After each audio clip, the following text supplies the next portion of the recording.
আমি কাজী নজরুল ইসলামকে আমার অন্তরে শ্রদ্ধা এবং বিনম্র প্রণাম জানাই এবং উপস্থিত সকল সুধীবৃন্দকে জানাই আমার আন্তরিক শুভেচ্ছা এবং বয়োজ্যেষ্ঠ যারা আছেন তাদের আমি প্রণাম জানাই। আমি অনেকদিন এই গ্রেস পিস কলেজের কথা শুনেছি, কিন্তু কোনোদিন আমার আসার সৌভাগ্য হয়নি। মানে আজকে হঠাৎ আমার স্বামী বললেন যে এখানে একটা যাওয়ার ব্যাপার আছে, যাবে। আমরা হাত পা মুচকে যাবো, মুচকে ভেঙেছে একটু, যাই হোক ওখানে আমার অসুবিধা হবে, আমি যেতে পারবো। তারপরে বললাম না, চাই, কোনোদিন চাইনি নজরুলের জায়গা আপনি এসছেন, দেখাটা তো একটা পবিত্র স্থান, চাই। তাই এলাম, এসে আমার এত ভালো লাগছে যে এরকম একটা জায়গা যেখানে ছিল এতদিন বাস করছি কৃষ্ণনগরে, কিন্তু কোনোদিন এখানে আসাই হয়নি। আজকে দাদার আহ্বানের জন্যই আজকে আমাদের দুজনের এখানে আসা হলো। বোধহয় এর আগে ছিল। তো যেহেতু এটা কাজী নজরুল ইসলামের একটা সময়ের স্মৃতি বিজড়িত জায়গা, তাই মানে সেই সুবাদে আর কি, যে উনি তো শুধু কবি ছিলেন না, উনি ছিলেন একজন সৈনিক আর কি। উনি কিন্তু সেনাবাহিনীতে যোগ দিয়েছিলেন। মাঝখানে ওনার তো জীবনটাই ওরকম ছিল, কিছুটা মানে বাঁধন ছাড়া জীবন ছিল, সেটা আমার থেকে আপনারা অনেক বেশি জানেন। তবু আছে ওনার কথাই একটু বলতে ইচ্ছা করছে, কাজী নজরুলের কথা। যে যখন উনি সেনাবাহিনীতে যোগ দিয়েছিলেন আর কি কিছুদিনের জন্য, সুভাষচন্দ্র বোস তখন উনি নেতাজি হননি, তো উনি বলেছিলেন যে দেখো এই জায়গাটা তোমার নয়, তুমি সেনাবাহিনীতে থেকো না, তুমি বলো এই সেনাবাহিনীর উদ্দেশ্যে, সেনাবাহিনীর জওয়ানদের জন্য তুমি লেখো, গান লেখো, কবি তুমি তোমার জায়গায় তুমি সংগ্রাম করো, তোমার কলম হবে তোমার অস্ত্র, তোমার এই বন্দুক তোমার নয়, এই বন্দুকটা ফেলে বরং তুমি কলম ধরো, যেটা তুমি ধরেছো ধরতে। তখন নজরুলও ওনার কথাটা কিন্তু ফিরতে পারেননি।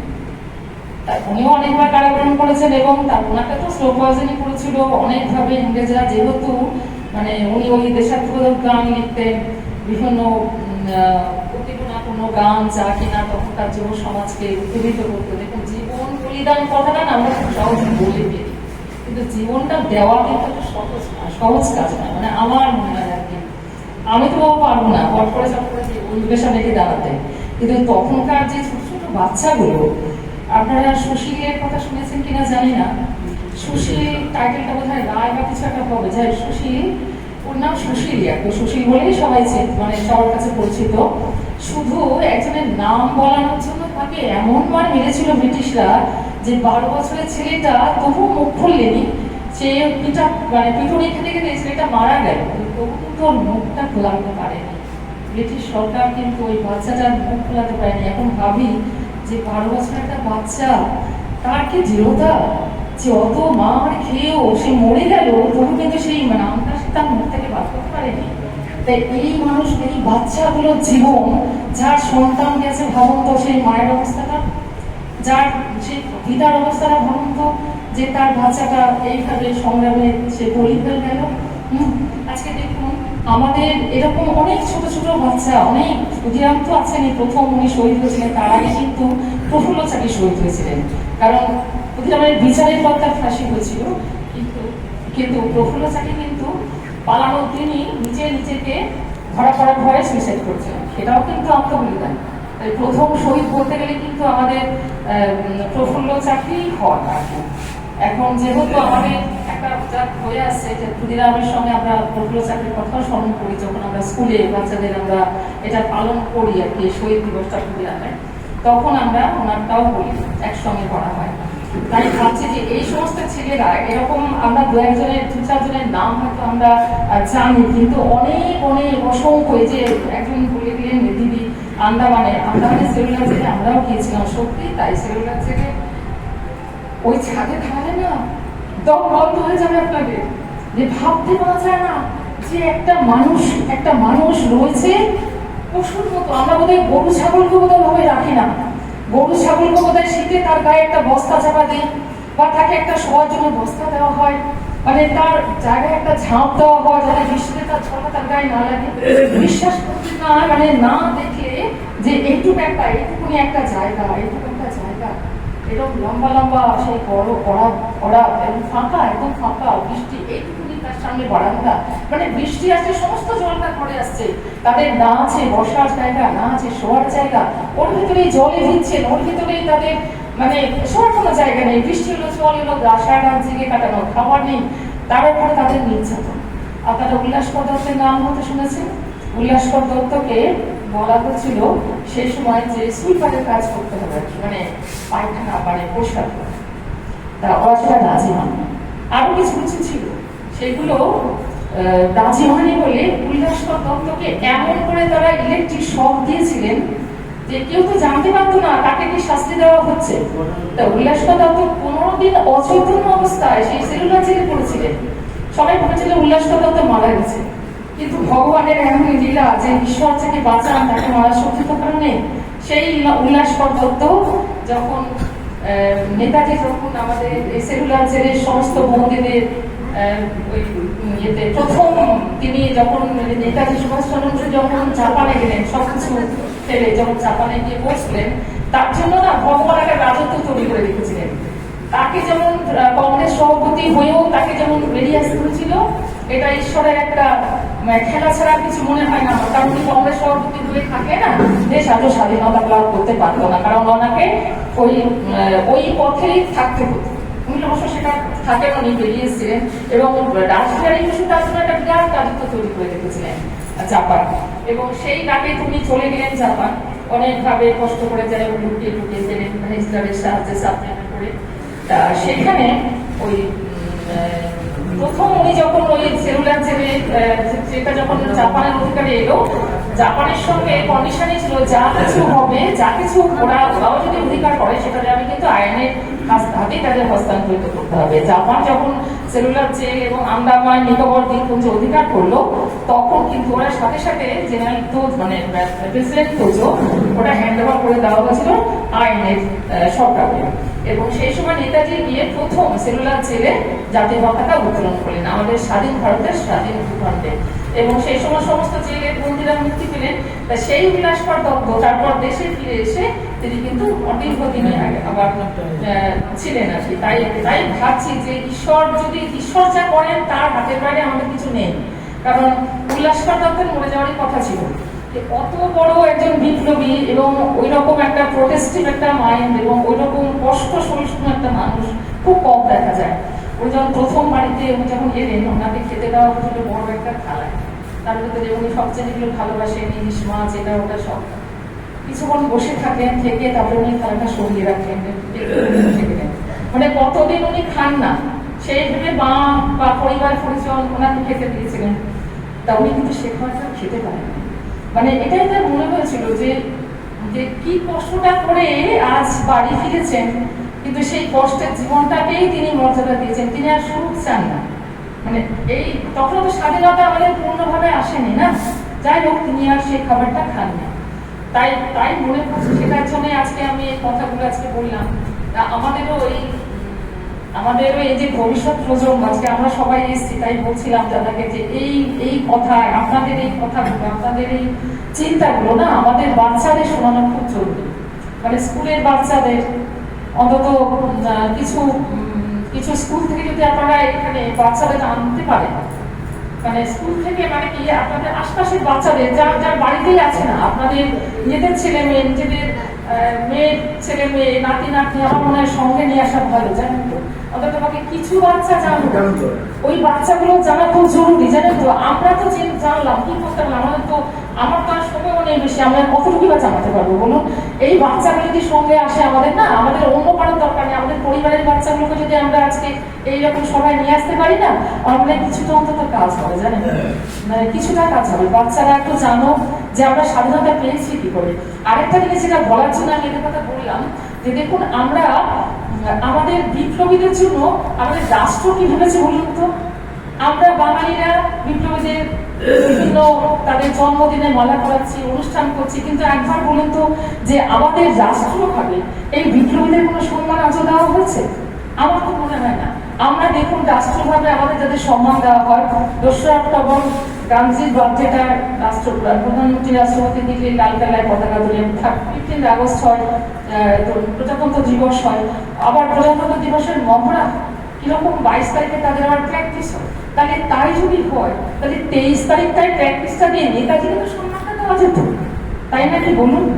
তার জন্য তো এক্সট্রা কোনো খরচাও হয় না ওদের। মহড়া তো 22 তারিখে দিচ্ছিল বাবা, তাহলে ওই মহড়াটা 23 তারিখে দাও, পয়সা খরচ দরকার নেই তো তোমাদের। তাহলে রাষ্ট্রীয় ভাবে তোমরা নেতাজিকে অন্তত ভাবে রাষ্ট্রীয় সম্মানটা দাও। অন্তত নেতাজিকে আমরা বলতে পারি যে সমস্ত বিপ্লবীর মূর্ত প্রতীক, সমস্ত বিপ্লবের মূর্ত প্রতীক উনি, এবং সমস্ত বিপ্লবীরা তার মধ্যে মিশে গেছেন। সমস্ত বিপ্লবীদের একটা দেহ যদি আমরা এক জায়গায় দেহ তৈরি করতে পারতাম, তাহলে মনে হয় সেটা নেতাজিরই দেহ হতো। তাই আমার মনে হয় যে আমাদের স্বাধীনতার সংগ্রামটা কিন্তু শুধুমাত্র একটা পথে হয়নি, অহিংস পথে হয়েছে ঠিকই, কিন্তু সহিংস পথে যে আন্দোলন চলেছে সেই পথেই কিন্তু স্বাধীনতা এসেছে। ব্রিটিশরা কোনো দিন গান্ধীজিকে ভয় পায়নি, কোনো দিন দেখেছেন আপনি যে আপনারা শুনেছেন যে যারা অহিংসবাদী নেতা তারা বন্দী হয়ে তারা মার খেয়েছে, তারা জেলে তাদেরকে অত্যাচার করা হয়েছে? কখনো হয়নি। তারা রীতিমতো যখন তারা হয়েছেন বন্দী খুব কম, যতটুকু তারা বন্দী দশা কাটিয়েছেন তারা ভালোভাবে থেকেছেন। আর দেখুন তো যারা বিপ্লবীরা যারা ধরা পড়েছে তাদের হয় মৃত্যুদণ্ড হয়েছে, নাহলে তাদের হয় গুলি করে মেরেছে, নয় মারতে মারতে মেরে ফেলেছে, অথবা তাদের ফাঁসিতে ঝুলিয়েছে, কিন্তু তাদের উপর চলেছে অকথ্য অত্যাচার, অকথ্য, যা কিনা কল্পনা করা যায় না, কল্পনাতীত অত্যাচার। তাদের জন্য কিন্তু আমরা স্বাধীনতা পেয়েছি, ওদেরকেই ওরা ভয় পেত। বিনয় বাদল দিনে 3টে মাত্র ছিল, আপনার ভাবুন তো, 3টে মেডিকেল স্টুডেন্ট, বাবা মা কত কষ্ট করে একটা মেডিকেল স্টুডেন্টকে পড়ায়, ভাবুন তো কত আশা আর আকাঙ্ক্ষা নিয়ে বাবা মা ভোট করে তার ছেলেকে পাঠিয়েছিল যে সে মেডিকেলে পাস করে সে ডাক্তার হয়ে বাড়ি আসবে, আমরা সুখে শান্তিতে থাকবো। হলো তার বাবা মার আশা পূর্ণ? তার বাবা মা কিন্তু তার জন্য দুঃখিত হয়নি, তার বাবা মাও খুব মেনেছিল যে হ্যাঁ আমার ছেলেরা দেশের জন্য প্রাণ দিয়েছে। ভাবুন তো তাদের কথা কে বলি? কেউ বলে না। এদের জমির ভয় পেয়েছি, ট্রেগার্ড কাকে ভয় পেয়েছে? ট্রেগার্ড ভয় পেতে এদের 3টে বাচ্চা ছেলেকে সেদিন কারা এসেছিল, গোর্খা বানিয়ে দেবে পারেনি, সিমসন হত্যা করেছিল তারা, সিমসন অত্যাচারী সিমসনকে তারা হত্যা করলো। 3টে মাত্র ছেলে, তাদেরকে ঠেকাতে আনলো কি না সাধারণ বাহিনী পারলো না, ট্রেগার্ড পেলো কিনা গোর্খা বাহিনীকে নিয়ে নিজে পরিবৃত হয়ে যাবে, তাকে মারতে না পারে ভয়ে, তাকে তারা ভয় পেয়েছিল। 3টে মাত্র ছেলে, 3টে মাত্র বাংলার ছেলে, যারা 18 বছর 20 বছর 22 বছরও হয়নি, সেই ছেলে 3টেকে তারা এত ভয় পেল যে তার নিজের জীবনকে এতখানি ভালোবাসত, আমি বলবো যে তার নিজের জীবনের সিকিউরিটির জন্য সে কি নিয়ে আসলো ডেকে গোর্খা বাহিনী নিয়ে এলো। অত বড় বিশাল গোর্খা বাহিনী এলো, কোনো কাজেই লাগেনি। তার আগেই তারা তাদের সিদ্ধান্ত নিয়েছে, যখনই তাদের অস্ত্র ফুটিয়েছে তখনই তারা নিজেরাই নিজেদের জীবনকে তারা নিজের হাতে শেষ করেছে। টেগার তাদের ছুতেও পারেনি, মৃত অবস্থায় পড়ে থাকা অবস্থায় যখন টেগার এসে তাদের দেখলো, বীর বিক্রমে তার পায়ের পায়রাগুলো বুটের তলায় পিষে দিয়েছিল, জানেন? তাহলে এই তাদের বীরত্ব কই পারল না তো? বিনয় বাদল দীনেশের সামনে এসে সমুদ্রের একটা অত বড় একটা মানে পুলিশ ইন্সপেক্টর এসে যুদ্ধ করতে পারেনি তো? মাত্র 3টে ছেলে, তাদের তো কোনো প্রশিক্ষণে ছিল না, তাদের কোনো প্রশিক্ষণও ছিল না, তাদের মেডিকেল স্টুডেন্ট। তাহলে ভাবুন যে আমাদের এই ছেলেগুলোর কি কোনো অবদান নেই স্বাধীনতা সংগ্রামে? ভয় পেয়েছিল এদেরকে, টেগারটা ভয় পেয়েছিল এদেরকে, প্রতিটা ইংরেজ ভয় পেয়েছিল বিপ্লবীদেরকে ঢেকে দেওয়া হয়েছে, বিপ্লব বার্তাকে সরিয়ে দেওয়া হয়েছে। আপনাদের কাছে আমার একটাই অনুরোধ যে আপনারা সোচ্চার হন, এইটুকু শুধু আপনাদের এই সভা সমিতি শুধু নয়, আপনারা বলুন যে যারা আমাদের দেশের জন্য প্রাণ দিয়েছে তাদের জন্য সেন্ট্রাল কি করেছে? আমরা আমাদের দেশের বিপ্লবী ছেলেদের জন্য আমরা পতাকা করছি, আমরা তাদের ছবিতে মালা দিচ্ছি, তাদের জন্য একটা দিন পালন করছি, বাচ্চাগুলোকে লঞ্চ বিস্কুট দিয়ে পানি পাঠিয়ে দিচ্ছি। একটা দিন আমরা তাদের কার্যকারিতা বা তাদের যে কর্মকাণ্ড সেগুলো নিয়ে আমরা আলোচনা করি। 23শে জানুয়ারি আমরা নিজে একটা স্কুলে চাই। 23শে জানুয়ারিতে আমি দেখেছি, আমার ছোটবেলায় আমার জীবনে দেখেছি স্কুলে এসে 23শে জানুয়ারি পতাকা তোলা হলো, তবে আমাদের বড়দিদি বলতেন, নেতাজিকে আমি দেখেছি সাক্ষাৎ উনি কিছুটা বলতেন। আমিও না সত্যি বলছি, আমিও না ছোটবেলা থেকে এই দিনগুলোর জন্য নিজের বাড়ি থেকে তৈরি হয়ে যেতাম, আমার মা আমাকে তৈরি করে দিতেন, বলতেন যে দেখো এটা শুধু যে আসা না, এটা অবজার্ভ করতে হবে এবং তাদের কথা তোমাকে জানাতে হবে, তোমাকে বলতে হবে, তোমাকে শেখো, তুমি এটা পড়ো, মুখস্থ করো এবং সুন্দর করে আমি দরদ দিয়ে এটা বলবো। আমি বলতাম ছোটবেলা থেকে, আমি বলতাম, আমার খুব ভালো লাগতো এই দিনগুলো, আমি কোনোদিন মিস করিনি। আমি একদম আমার জীবনের প্রতিটা বছর আমি গিয়েছি যখন আমি স্টুডেন্ট ছিলাম তখন আমি গিয়েছি, যখন আমি টিচার ছিলাম তখন আমি গিয়েছি। আমি কোনোদিন এই দিনগুলো খুব একটা কোনোদিন মিস করিনি, খুব শরীর টরীর খারাপ ছাড়া। তাই আপনাদের কাছে একটা অনুরোধ, আপনারা একটা অনুরোধ রাখুন যে আমাদের স্বাধীনতাটা এসছে কিন্তু বিপ্লবের মাধ্যমে, অহিংস হতে আসেনি। গান্ধীজিকে তো গান্ধীজি তো বইটা ব্যর্থ হয়ে গেল, গান্ধীজি তো খালি হাতে ফিরে এসেছিলেন। এবং তখন কি হলো, নেতাজি আসছেন, তাকে কোথায় সাহায্য করবে, সাহায্য না করে তাকে ভারতবর্ষের মানুষকে ভুল বোঝালো। ওরা বললো ও প্রচুর কুকুর, আবার জাপানে সে আমাদের দেশ অধিকার করবে, তোমরা আমাকে সাহায্য করো না, এই একটা কথা।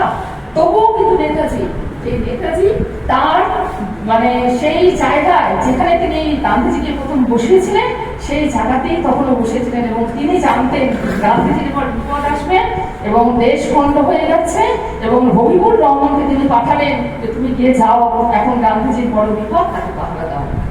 তাহলে বলুন যে মহান এবং মহানকে যাকে তিনি ত্যাগ করেছিলেন মানুষ তাকে সাহায্যের জন্য পাঠালেন। তাই আপনারা একটু বলুন যে 23শে জানুয়ারিটা যেন আমাদের অবজার্ভ করা হয় সেন্ট্রালে, অন্তত এই দিনটায় দিল্লির লালকেল্লায় প্রধানমন্ত্রী রাষ্ট্রপতি প্রতীক রাজ্যের কথাটা বলা হোক। এই কথাগুলি আমি শেষ করছি। আমার কথা জানি আমার কথা